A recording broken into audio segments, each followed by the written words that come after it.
안녕하세요. 정치를 품격 있게 풀어드리는 정치클래스TV의 심상만입니다.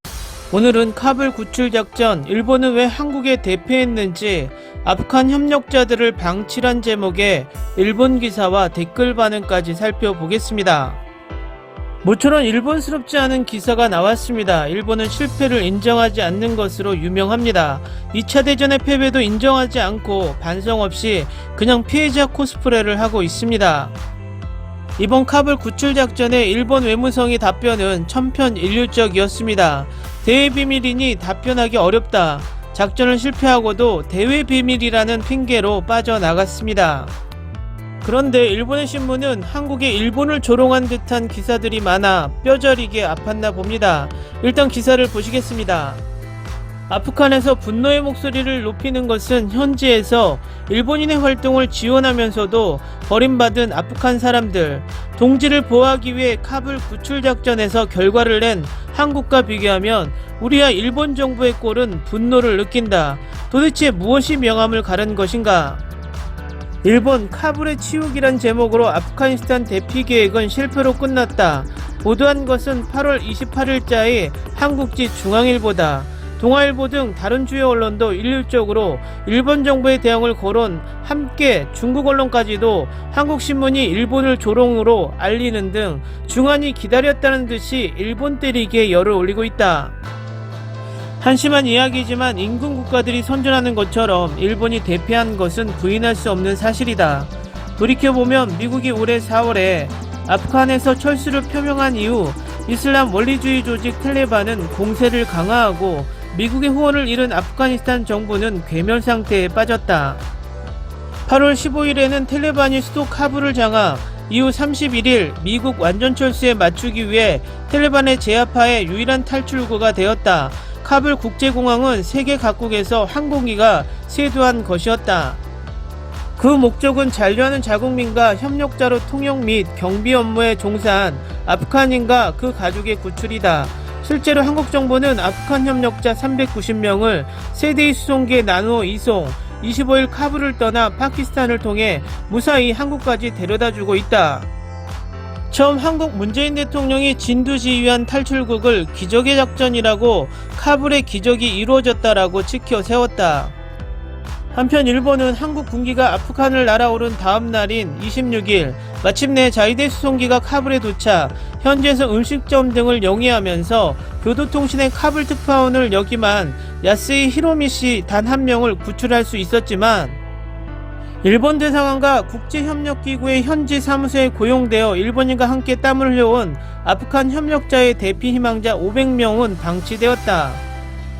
텔레반은 외국 세력에 협력한 아프간의 신병을 차례로 구속하고 때로는 살해하고 있었다고 알려져 있으며 그들은 생명의 위험에 노출되어 있다. 전국신문의 외신부 기자와 일본 정부는 카불 시내에 모인 탈출 희망자를 버스에 싣는 곳까지 도달했지만 때마침 26일 공항에서 미군을 포함 140명 사상자가 나온 자살폭탄 테러가 발생. 자위대까지 수행할 수 없었습니다. 그리고 하루만 빨랐으면이라는 소리도 있습니다만 원래 일본 정부가 자위대의 출동을 결정한 것은 23일이 되고 나서였습니다. 카불 함락 후 바로 군용기를 내고 구호 활동에 나선 구미 각국과 비교하면 일주일 정도 늦었다고 생각합니다. 결론부터 말하면 일본 정부의 초동이 늦은 이유는 두 가지. 첫째는 현지 사정을 가장 잘 알고 있을 외교부의 대응이 구출작전의 명함을 갈랐다. 배경에는 한일의 외교관 격차가 있다고 생각합니다라고 원래 회보 외신부장 타쿠쇼쿠 대학 해외사정연구소 교수 나고 타케시가 말합니다.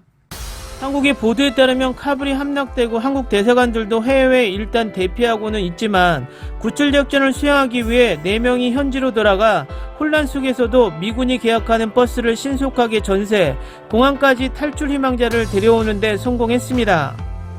외교관의 평소의 인맥과 행동력, 재치가 성공으로 이어진 것이라고 생각합니다만 이것에 대해서 일본 대사관의 일본 직원 12명은 카불 함락 이틀 뒤인 17일 모두가 영국군 수송기에 편승해 두바이로 도주해버린 것입니다. 덧붙여서 일본 대사관 일행이 탈출 시에 의존했던 영국은 미국이 철수하는 아슬아슬한 타이밍까지 대사 스스로가 잔류하고 비자 발급 업무 등을 계속했다. 결과 남겨진 사람들이 있지만 영국은 8,000명 이상, 독일은 4,000명 이상의 아프간인을 대피시키는 데 성공했다.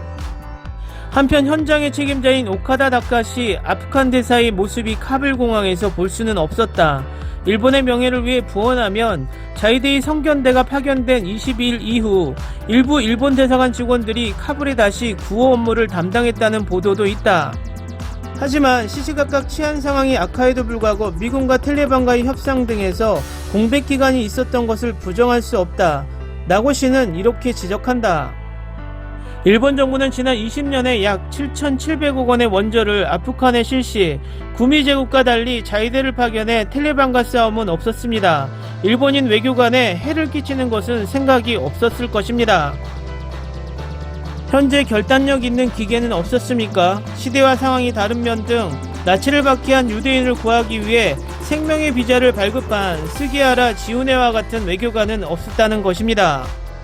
그리고 또 다른 이유는 법적 한계이다. 처음에는 민간 항공기를 전세해 구원할 계획이었으나 예상보다 카불 함락이 빨라 서둘러 자위대의 요청을 내렸다.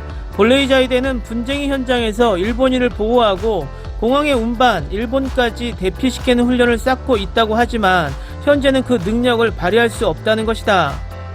방위대학교 명예교수에 따르면 자위대법 84조의 4에서는 해외에서 일본인을 수송할 수 있는 것은 안전하게 실시할 수 있다고 인정하는 때로 요구사항이 정해져 이번에는 미국의 통제하에 있는 카불 공항에서밖에 활동하지 못했다. 원래 자국민이 위험에 노출되어 있기 때문에 자위대를 파견하기 위해 안전한 장소에서만 활동할 수 있다는 것은 모순입니다. 정치는 이러한 현실을 직시하고 법 개정을 검토해야 하지만 지금 스가 총리와 집권여당의 위기의식 부족이 구출작전이 난항을 겪는 이유라고 생각합니다.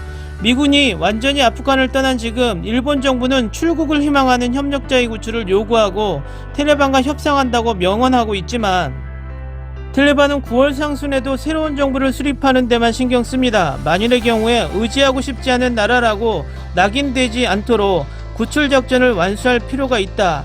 남겨진 시간은 얼마 남지 않았다. 이 기사의 일본 댓글 반응입니다. 이 기사 바보 같지 않아? 한국군은 아프간에서 전투에 참가하고 아프가니스탄 국내에 원래 있었어요. 그 상황은 바로잡을 수 있고 미군의 협조도 구할 수 있었다. 한편 일본의 자위대는 자위대법 덕분에 참가하지 못하고 국내에서 아무런 정보도 보고받지 못하고 있었다. 게다가 아프가니스탄에서 헬기도 날릴 수 없어서 기다릴 수밖에 없었다. 비교하는 것이 이상하지. 빨리 이 계기로 법률을 개정해야 합니다. 이를 계기로 야당이 반대하고 있던 해외 자위대의 활동을 정비할 수 있기 때문에 좋은 기회잖아요. 모든 야당이 법 정비에 반대해온 것이 근원에 있다. 일본을 폄하하려는 것이지만 역효과라고 생각한다. 자위대법 84조의 4에서는 해외에서 일본인 수송을 할 수 있는 것은 안전하게 실시할 수 있다고 인정하는 때와 요구사항이 정해져 이 조항이 모든 것을 발목 잡았다.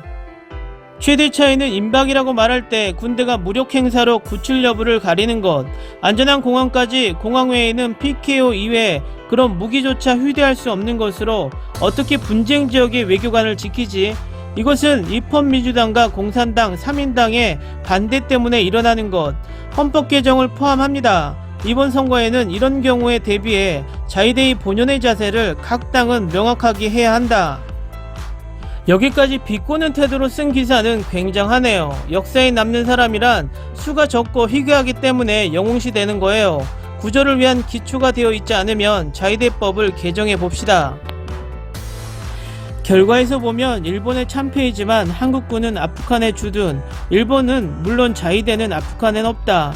정보 수집 능력이 전혀 다른 씨름판에서 외무성 직원으로만 안전확보를 한 탈출작전을 투입해도 무리가 있을 것이다. 보통은 첩보기관 또는 현지어 조종특수부대가 현지에 들어가 정보 수집, 구출부대의 편제 출동한다. 그것이 신체상해 지역에서 전혀 할 수 없는 것처럼 하고 있는 일본의 법률을 개정하지 않는 한 제외 일본인을 자위대에 의한 구출은 무리. 법률이 발목을 잡았다라고 밖에 말할 수 없네요. 자위대에 노력하고 있는 대원으로 미안합니다. 빨리 군대로 인정받고 싶어요. 자위대를 두고 싶다면 일본군 자위대가 좋다. 정말 법 정비 부탁드립니다. 몸의 안전을 어떤 식으로든 보장하고 있지만 그래서 협력해준 분들을 놔두고 왔다는 게 최악의 조직이네요. 대원분들은 열심히 하고 있는데 유감입니다. 자위대법에 의한 행동의 규제도 있지만 일본의 외교관이라고 할까? 외무성이 다양한 스킬이 부족한 걸까? 정보 수집도 늦으면 그것을 바탕으로 행동하는 것도 느리다. 외무성보다는 다른 부처를 포함하여 관료의 지시가 바보 같다. 현장에 움직일 수 없는 것이 너무 많다. 댓글 반응 잘 보셨나요? 일본 자위대 구출 실패를 그저 일본의 법 때문이다라고 일본 내두익들은 일본 정부의 하수인인 듯 똑같은 앵무새 같은 소리만 하고 있습니다. 결국 아베와 자민당이 그렇게 주장한 일본의 법을 개정해서 정식 군대를 만들자입니다. 그런데 이번 구출작전에서 한국의 군인들이 아프가니스탄 텔레반과 교전을 벌인 것도 아니고 군사적으로 전혀 충돌 없이 작전을 수행했는데 무슨 법 타령을 하고 있는지 한심합니다. 그냥 작전 실패였고 능력 부족을 참도 잘 둘러대고 있습니다. 그리고 이번 기회로 여론을 만들어 헌법 개정을 하려는 꼼수가 너무 노골적으로 보입니다. 또 한 가지 일본 정부가 야후제펜을 가지고 여론 호도를 하는 방법도 쉽게 보입니다. 일반적으로 한국의 포털 네이버나 다음은 가입을 하고 본인 인증을 해야 댓글, 좋아요를 쓸 수 있으나 일본 야후제펜은 가입하지 않아도 좋아요, 싫어요를 누를 수 있습니다.